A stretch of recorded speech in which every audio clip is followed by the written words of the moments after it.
In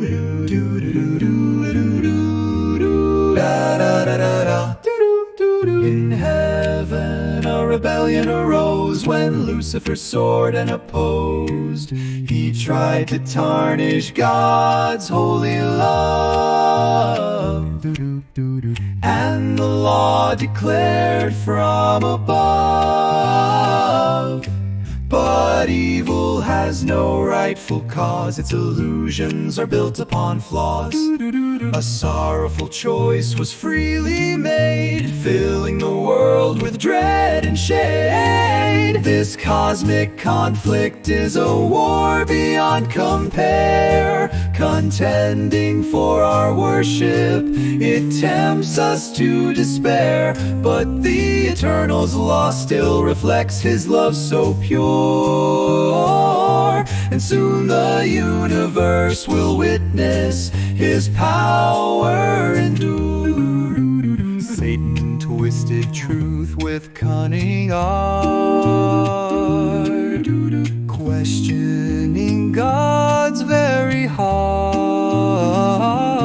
He whispered justice was a chain, a yoke that yields only pain.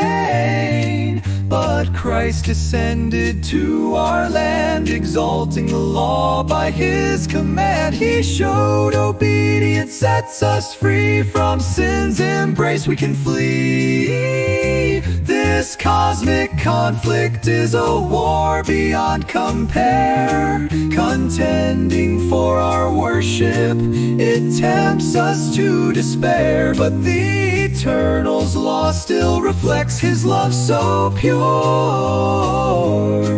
And soon the universe will witness his power endure.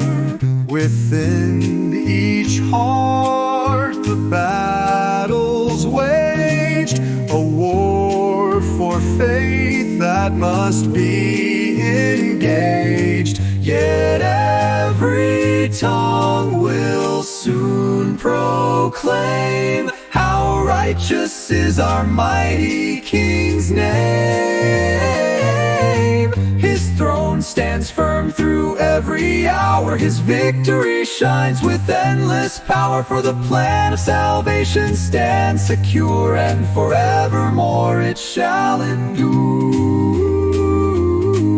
This cosmic conflict is a battle for all. We choose to trust or ignore his call. Yet the Eternal's law is the essence of love, and soon every heart will lift praises above.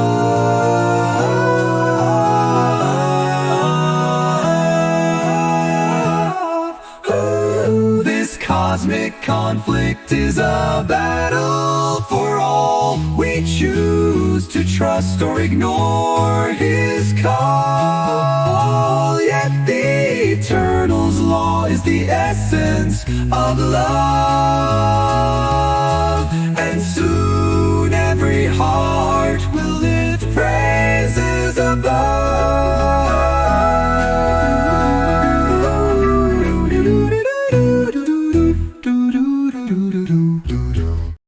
Welcome back, everybody. Man, it feels good to be back in the studio after a couple of weeks of technical difficulties. Yeah, those studio gremlins really kept us busy. But hey, we're back. And I'm so excited for this week's deep dive. Yeah. We're tackling the cosmic conflict. Really meaty topic. This is Sabbath School lesson number 9. And I'll tell you, ever since I cracked open this lesson, I have had so many questions and thoughts swirling around in my head. Some of them, I'll admit, are a little bit mind-blowing. Yeah, I think this topic, it might seem like a familiar one, right? Right. Good versus evil, angels and demons. It's something we've all kind of heard before. But I think what's so fascinating about this deep dive is that we're going beyond the surface, right? Right. We're going to explore this biblical narrative of this cosmic conflict, and in a way that I think is going to bring up some really mind-blowing questions. Well, and that's what I love about it, because, we all kind of know the basic storyline, right? But then you start digging into the text a little bit, And it's like, wait a minute, sin started in heaven. Why doesn't God just like zap evil right away? Right. And what in the world does the king of Tyre have to do with all this? It gets pretty wild. Yeah, those are definitely the kind of questions that we're going to be grappling with today. And as we kind of dive into these different sources, the Sabbath school discussions, commentaries, even some of the insightful YouTube videos out there, what really stands out to me is just how crucial it is to understand the origin of this conflict, right? Yeah. It's like solving a mystery. If you don't know how it began, the rest of the story just doesn't make sense. That's true. So let's get right to the heart of the mystery then. Yeah. I think one of the first questions that always comes up is, if God created everything perfect, where did evil come from? Right. I mean, this is a question that has perplexed theologians and philosophers for centuries. Absolutely. And it's a question that forces us to, trying to reconcile the idea of an all-powerful, all-loving God with the very real presence of evil and suffering in the world. And as we go through these different sources, one of the things that I think is important for us to remember is that trying to pinpoint a specific reason for the origin of evil can be really, really slippery. It's interesting you say that because, I noticed in one of the Sabbath school discussions, they even talk about how just trying to explain sin can almost feel like you're justifying it. Right. It's like if you give it a reason, it makes it okay somehow. That's such a profound observation, and I think it really reflects this crucial point that's emphasized in our sources. When you attribute a reason to sin, you inadvertently make it seem reasonable, right? Almost like it's a natural consequence of certain circumstances. But the reality is, sin at its core is fundamentally unreasonable. Right. It defies logic, it distorts goodness, and it disrupts the harmony of God's creation. It's really this intrusion, this foreign element that should not exist. One source even puts it this way: if we could find a concrete reason for sin, it would cease to be sin. It's this inexplicable, irrational choice to rebel against God's goodness. And so often, I think when we try to rationalize it, we end up going down this dangerous path, a path that shifts the blame away from the one who made the conscious choice to rebel, Lucifer, who became Satan. And the sources point to this really fascinating example in how Satan actually tried to pin the blame for sin on God's law. Right. He accused it of being restrictive, burdensome, but as we're going to explore, that's a total distortion of the true purpose and nature of God's law. It reminds me of the parable of the wheat and the tares in Matthew 13, where the enemy sneaks in, right, and sows weeds among the good wheat and disrupts the farmer's intention for a bountiful harvest. It's like this really vivid illustration of how evil operates. It enters a good creation and then tries to corrupt it from within. But the blame rests squarely on the enemy, not on the creator of the field. Yeah, exactly. And this parable, it resonates so deeply with this biblical account of Lucifer's fall, described in Ezekiel 28. The text portrays Lucifer as this magnificent being, a covering cherub, essentially like an angel with this special role, being close to God, reflecting his glory. And then you read these chilling words, iniquity was found in him. Not created by God, not forced upon him, but the result of his own deliberate choice. It just blows my mind that this perfect angel, dwelling in God's presence, surrounded by, unfathomable goodness, would choose to turn away. It really highlights, I think, the deceptive and insidious nature of sin, how it can twist even the purest heart towards rebellion. Absolutely. And what I think adds another layer to this whole mystery is this parallel that the Bible draws between Lucifer and the king of Tyre in Ezekiel 28. Both figures, they received this extraordinary light and knowledge about God, right?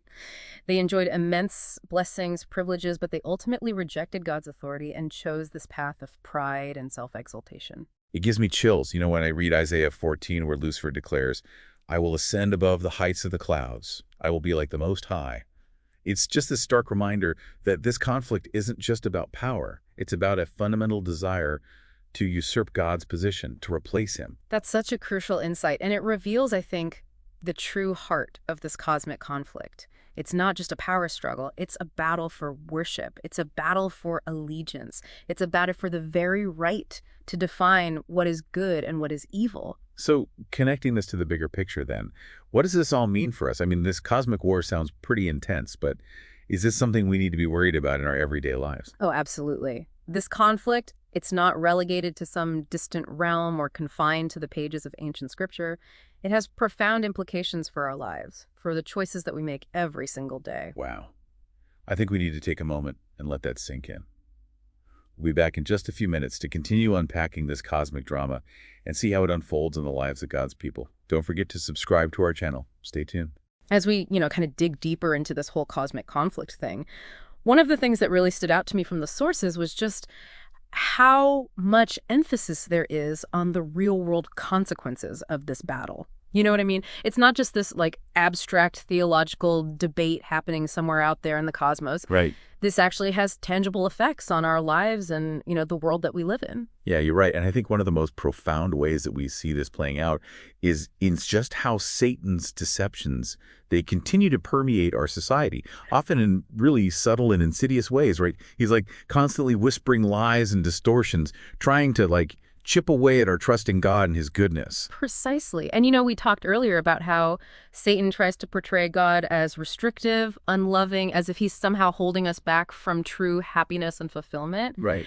And sadly, this is a message that really resonates with a lot of people, even folks who maybe wouldn't consider themselves particularly religious. Yeah, it's that age-old misconception that God is this cosmic killjoy, right? Right. That following his rules will just lead to this boring, restrictive life. Right.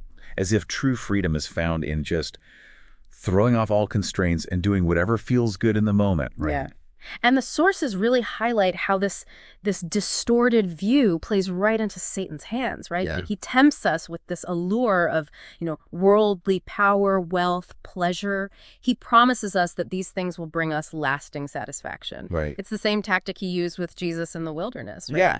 Offering him all the kingdoms of the world in exchange for worship. Yeah, but those promises are empty. Right. I mean, they're fleeting. True fulfillment, true joy, that deep sense of purpose and belonging, they can only be found in a relationship with God, in aligning our lives with his will. And that actually brings us to, I think, a really crucial element of this whole cosmic conflict thing, and that is the law of God. Absolutely, because the law, it's not just this arbitrary set of rules designed to make our lives miserable, right? The sources emphasize over and over that it's an expression of God's character. It's a reflection of his love, his wisdom. It's a guide to help us live in harmony with him and with each other. Yeah, one of the sources made this point that really kind of challenged my own preconceived notions about the law. It pointed out how Jesus, in his earthly life, he didn't come to abolish the law. Right. He came to fulfill it perfectly. Right. To demonstrate its true meaning and purpose. It's not about this legalistic adherence to a set of external regulations. It's about reflecting the very heart of God in our, thoughts, our words, and our actions. That's such a crucial point, and it sheds light on the role that we play as God's people in this whole cosmic drama. Right. We're called to be living examples of God's love, his justice in action. Right. We're called to embody his character in a world that often seems to have totally lost its moral compass. Yeah, it's we become these ambassadors, right, of a different kingdom. Right. Showcasing the beauty and the transforming power of God's grace, right in the midst of all the brokenness and chaos that's going on around us. Absolutely. And that brings us back to the very heart of this conflict. Yeah. The vindication of God's character. All of Satan's accusations, all his attempts to, slander God's reputation, to sow seeds of doubt, it's ultimately aimed at undermining our trust in him. So if the battle really is over God's character, how can we as individuals play a part in revealing his truth?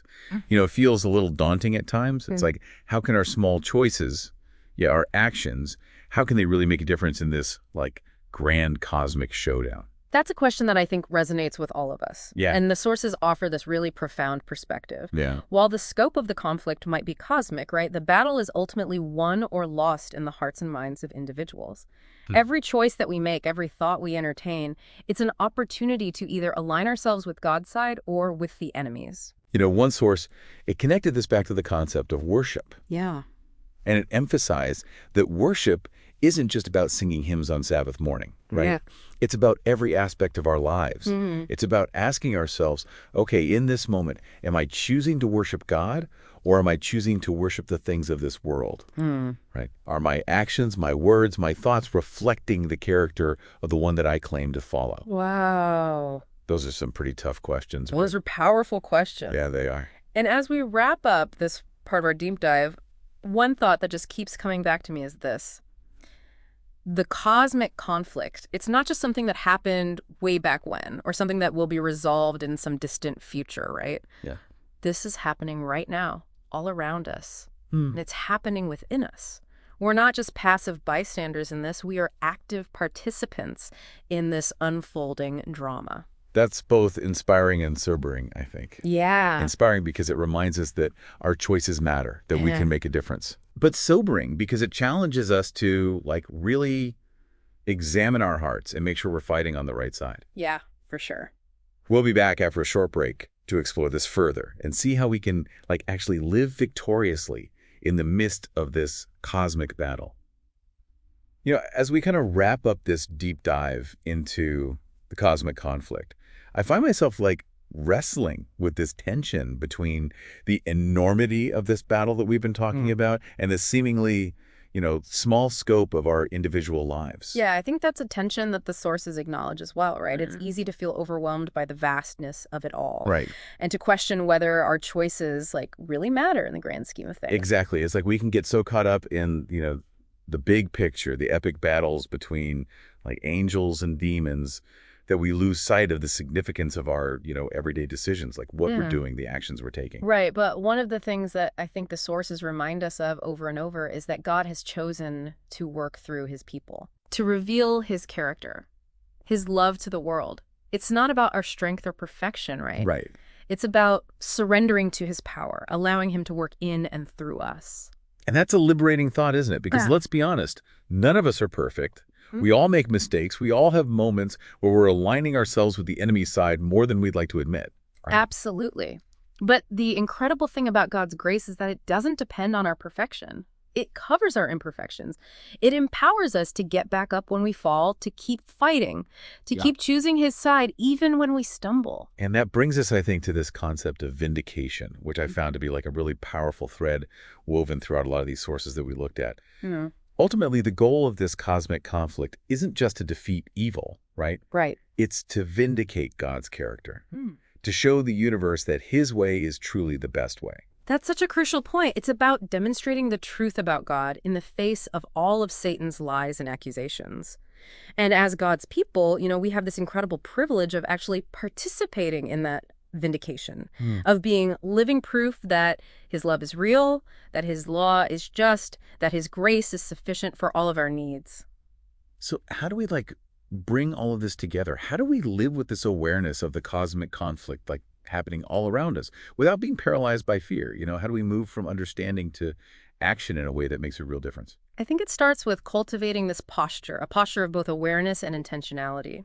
We need to be aware of the spiritual battle that's raging around us, but we also need to be intentional about choosing God's side in every aspect of our lives. Yeah, one of the sources put it this way, and I thought this was really good. It said, understanding the cosmic conflict is essential for comprehending the biblical narrative and God's plan of salvation. It highlights the importance of choosing whom to believe and worship, and it calls believers to live lives that reflect God's character, thereby vindicating him in the face of Satan's accusations. Wow, that's powerful. So maybe it comes down to asking ourselves these tough questions every day. Whom am I choosing to believe? Who am I choosing to worship? Are my actions or my words or my thoughts reflecting the character of God? Those are powerful questions to ponder. And I believe that as we engage with those questions, honestly, sincerely, we will find ourselves more and more aligned with God's side in this conflict. And that's where the victory lies, not just in some distant future, but in the here and now. Wow, this deep dive has been truly enlightening. We covered a lot of ground, but I feel like we've only just scratched the surface of this topic. It's a topic that deserves ongoing study, reflection. I encourage you to dive deeper into the Sabbath School lesson this week and continue exploring these ideas. Absolutely. And don't forget to subscribe to our channel for more deep dives into fascinating and relevant topics. We'll be back next week with a fresh perspective and a brand new topic ready to unpack and explore. Until then, keep wrestling with those big questions, keep choosing God's side in this cosmic conflict, and keep shining his light in a world that desperately needs it. Huge thank you to Pastor Denane and the Believe Quartet for the incredible music that sets the mood for our deep dives. We couldn't do this without you. And to all of you listening, thank you for joining us on this journey of discovery. Don't forget to share this episode with your friends and family.